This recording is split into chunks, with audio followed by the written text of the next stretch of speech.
Okay, let's unpack this. We're doing a deep dive today looking into a whole stack of sources on the life, really the seismic career shift of Holly Holm. It's a journey that kind of proves the biggest risks can lead to the biggest rewards. And we're not starting with the usual biography stuff. Yeah. No, we're jumping straight into the impossibility of it all. Think back, November 15, 2015. The whole fight world is watching. You've got this quiet, super technical boxer, Holly Holm, stepping into the octagon. Yeah. And who's across from her? Ronda Rousey, undefeated force of nature. Oh, absolutely. Rousey was the guaranteed win, a cultural phenomenon, really, Holm. She was seen as the outsider, the former boxer. Bookmakers had her as an astonishing 11-to-1 underdog. Yeah, 11-to-1. The story was already written, according to, well, everyone. The media, the narratives. It felt predetermined. But then, what actually happened was just this single, clean moment, precision. And it wasn't just a win, it became this global shockwave. Holly Holm didn't just beat the champion. She showed what happens when, preparation meets this incredible self-belief. So our mission today, let's explore that blueprint, the perseverance, the faith, and honestly, the courage it takes to just leave mastery behind for uncertainty. Right. And we're asking, what does her courage, starting over like that, teach you about facing those impossible odds in your own life, your own arena? Well, what's fascinating, and the sources really back this up, is that the mindset for that moment, it was forged way before she ever stepped into a ring or an octagon. Okay. Her discipline goes right back to her upbringing in Albuquerque, New Mexico. She had that nickname, the preacher's daughter. Right. Sounds kind of quiet, doesn't it? It does. Implies maybe a certain adherence to rules. But she learned to fight with the ferocity of like a storm. Calm on the surface, precise, but utterly destructive when needed. And those early influences seem really key to her durability later on. You mentioned her father, the preacher, that's the discipline and conviction part. But then there's her mother, a massage therapist, bringing in resilience, empathy maybe. It's that blend, isn't it? Hard discipline, soft resilience. Exactly. And the sources point to this really pivotal moment, a turning point, that kind of forced her to internalize what the fight really meant. Which was? Her parents' divorce. That emotional upheaval, that feeling of uncertainty, maybe pain, it became this sort of invisible engine driving her ambition. She had to figure out, fight not just physically, but emotionally too, dealing with that separation. Okay, so that makes sense. She tried other things first, right? Soccer, gymnastics. Yeah, she tested her limits there, team sports, but kickboxing. That's where she found it. The perfect fusion for her of athleticism and strategic violence, you could say. And she wasn't just messing around. She got good fast. International Kickboxing Federation national champion by 2001. That's quick. It is quick, and that early success, it really highlights something about Holm. Her path has always been about rapid mastery, but through disciplined effort, not flash, but process. Meticulous, maybe even boring process, leading to something spectacular. Exactly, which brings us neatly to that first huge chapter of her career, boxing, where she really cemented herself as, well, one of the world's best strikers. Yeah, let's get into that, because this context, it really deepens the whole narrative, doesn't it? We're talking professional boxing now, building a rep not on hype, but on sheer, undeniable skill. And we really can't just gloss over how big this was. The sources confirm it. 18 world titles, 18, across 3 different weight classes. 3, wow. Yeah, light welterweight up to light middleweight. Think about the discipline that takes. Over a decade. Yeah. Constantly adjusting diet, training, keeping power and speed across, what, a 15-pound range? That's incredible. That's legendary stuff, pound for pound. It really is the mark of a true athletic great. But that kind of success, it always comes at a cost, right? Yeah. Sacrifice. And the sources, they do paint this picture of an internal struggle happening underneath all the glory. Boxing's a lonely sport. It is. Very isolating. In the gym, cutting weight, dealing with injuries, she apparently questioned it a lot. Was this path really for her? Feeling that isolation. That internal conflict is so important because it puts her later decision into perspective. She wasn't just fighting opponents, she was fighting doubt. And what kept her going? Her bedrock. That internal faith, shaped by her father's messages, his sermons. The sources mention this recurring theme, this mantra, you were made to finish what you start. That conviction, it seems, gave her the strength to just endure the harshness of the ring. Okay, but wait, let me play devil's advocate for a second here. Yeah. She's at the absolute peak of boxing. Yeah. Financially successful, respected everywhere. Why? Why risk all that certainty? Yes. Why leave the world where she's basically queen for this incredibly steep, dangerous climb into MMA?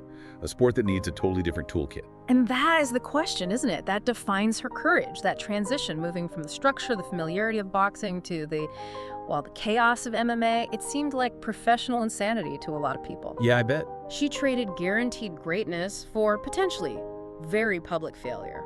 And her age made it even crazier. Exactly. The critics were loud, deafening, really, mocking the move, saying the boxing footwork wouldn't work. She's too old. She was 33 years old. 33. An age where, let's be honest, your body needs more recovery. Most fighters are starting to think about their exit plan, right? Not learning how to sprawl or shoot a double-leg takedown. So she just consciously chose to rebuild from scratch. Like an architect, building a new foundation. And it wasn't just physical. Think about the mental humility required. You're a world-class striker, best in the world maybe. Suddenly you have to learn jiu-jitsu, wrestling, clinch work. It's humbling. Oh, for sure. When you rely on distance and someone just closes that gap and takes you down, it must feel like being totally neutralized. Powerless, exactly. So she had to fundamentally dismantle her own muscle memory. The boxing stance, great for angles and power, terrible for stopping takedowns. So she had to learn to fight more squared up, manage the cage, and probably get thrown around a lot in training. The sources really emphasize that. Failure was constant in the gym, but her philosophy, that became her secret weapon. Fail forward. Forward, I like that. Yeah. She understood that being willing to be a beginner again, even as a champion, that was her ultimate armor. Refusing to let comfort define her. It shows there's really no shame in starting over, even if you're already a legend somewhere else. And that willingness to embrace the discomfort, the failure, that's what sets the stage for one of the most famous upsets ever in combat sports. Let's go back there.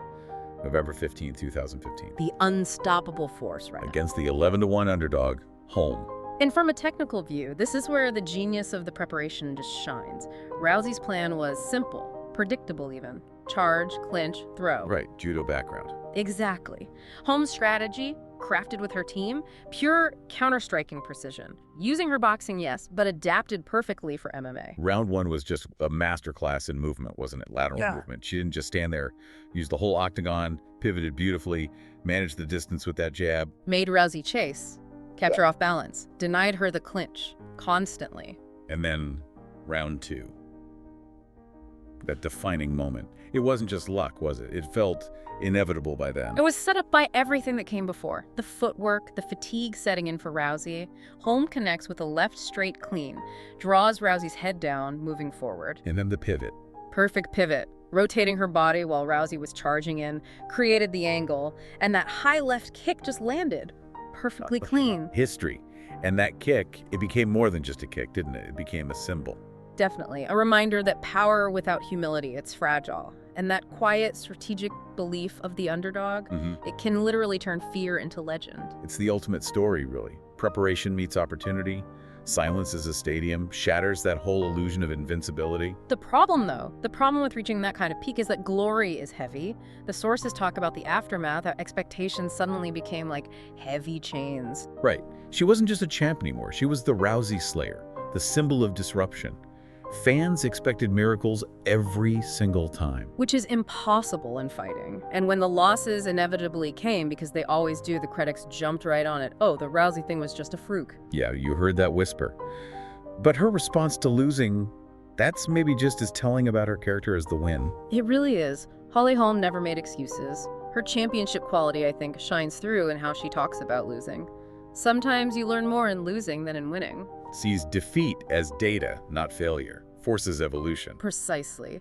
And we see that integrity tested, severely tested in the controversies that came later, they really define her beyond just the highlight reel knockout. Okay, like the first one. The loss to Germaine de Randamie for that first featherweight title. Yeah, that fight was messy, full of controversy. De Randamie landed clear shots after the bell, multiple times. Holm's team appealed, but the decision stood. And facing that, injustice, really, and a controversial loss on her record. Yeah. How did she handle it? Completely unshaken. No bitterness, no blame game. Her response was just so measured, profound, really. She said, "You can't control the outcome. You can only control your response." Wow. That's the discipline again, isn't it? The preacher's daughter in the octagon. Absolutely. But the second controversy, refusing the immediate Rousey rematch, maybe that's even more defining. in terms of principle over profit. Because that was huge money, right? Promoters, Dana White included, were not happy. White famously said it ruined her career. He did. And we need to look closer here. The sources suggest Holm's decision wasn't just stubbornness, it was tactical and principled. How so? She wasn't just chasing the biggest payday. She wanted to secure that featherweight belt first, solidify her legacy across multiple divisions before taking that huge but also very complex rematch. So fighting for her own plan, her own principles, not just the immediate cash grab or what the promoter wanted. Exactly. Knowing that the quick money might actually compromise her longer-term professional goals. That refusal to just follow the politics or the market demand, that really shows her quiet integrity. So putting it all together, she succeeds without arrogance, wins without being cruel, loses without making excuses, even when things seem unfair. Her legacy isn't just that one knockout. No, it's built on that quiet, steady belief in her process, even when the whole world was telling her she was wrong. So ultimately, what can you, the listener, take away from Holly Holm? I think she shows us that every obstacle, maybe it's a new career path for you, maybe it's facing some overwhelming rival, or just a setback you didn't see coming. It's an invitation. It's not a final sentence. Yeah, and those miracles, they're just the visible part, right? The public result of all that invisible, sustained work in the gym, in the mind. We all have our own arena. Maybe it's not blood and sweat. Maybe it's a boardroom, a deadline, a personal challenge. But the real battle, the sources seem to agree, it's always internal.